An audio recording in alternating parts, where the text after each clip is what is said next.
Hi everyone, it's Gary Nicholson here for the Mountain Weather Information Service. This is an update to the video on Friday the 17th of April.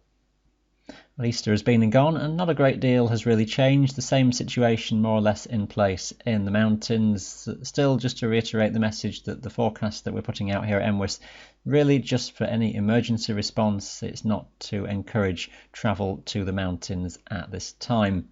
The weather situation hasn't changed a great deal either. It's been a very quiet, placid period of weather with high pressure in charge, and that looks as though we're more or less in a similar situation even toward the later stages of April. Let's just bring you up to date with a few charts then for your general interest, starting first of all with this weekend, and a bit of action going on across England and Wales with a few bursts of rain coming up from the near continent with a bit of a front in place to give some local heavy bursts through Saturday. High pressure though is strongly centred toward the north, and it's that which will still hold sway onwards into next week. This chart then through Saturday afternoon really shows the extent of heavy downpours right the way across Europe as well, across France, Germany and Spain, and there'll be a few popping up across England and Wales. Generally Scotland will be staying in the clear. East or southeasterly winds will dominate in the days ahead, and any residual bits of rain fading out into Sunday, just the chance of the odd pop-up shower mainly across Wales. The wind from the east and the southeast will strengthen as we go into the start of the new week. The strongest winds focused on Wales and the southern Pennines, gale force with significant wind chill actually, with temperatures coming in from the east dropping, so you might find that the temperatures which would be observed on the mountains are only just above freezing point, so it wouldn't be exactly a pleasant day for being out there. Some very powerful gusts on those higher ridges, and in places powerful gusts getting down to some lower slopes with a stable easterly setup that's in place. It does tend to force those gusts right down into some of the passes and the valleys. Think about the Helm wind, for example, across the Pennines. Onwards then through the week, and high pressure stays towards the north and we stay under a dry situation. We may see some banks of low-level cloud come into the eastern hills across the Pennines and across Scotland at times, but there'll be again a good amount of sunshine, a bit hazy at times, visibility not that great with that general east to southeasterly drift.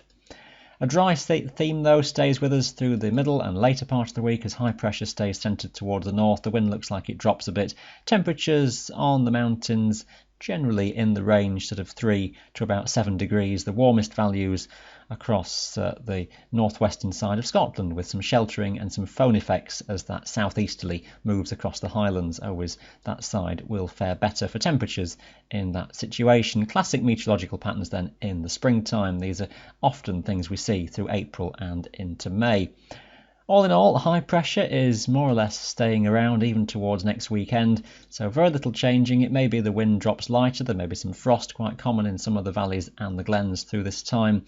Nothing really to speak of in terms of rain. We might just see one or two pop-up showers, say, developing toward the back end of the week or the weekend, but very well scattered, generally being suppressed by high pressure that stays in charge, which, as I mentioned at the start, is likely still to be around towards the end of this month. It wouldn't be any great surprise really to see April showers, so-called, developing maybe even onwards into May. It's just how our weather patterns go sometimes. April statistically is pretty much the driest month across most of the British Isles, and this year has been very much on the dry side, and it looks as though that does then continue for the next couple of weeks. I'll leave things there for the time being. Stay up to date, of course, with all the official guidelines at the moment. You don't need me to tell you that. Just let's keep on doing what we've been doing, and good times on the mountains will come back soon. Thanks for watching today. Stay safe and well. Bye for now.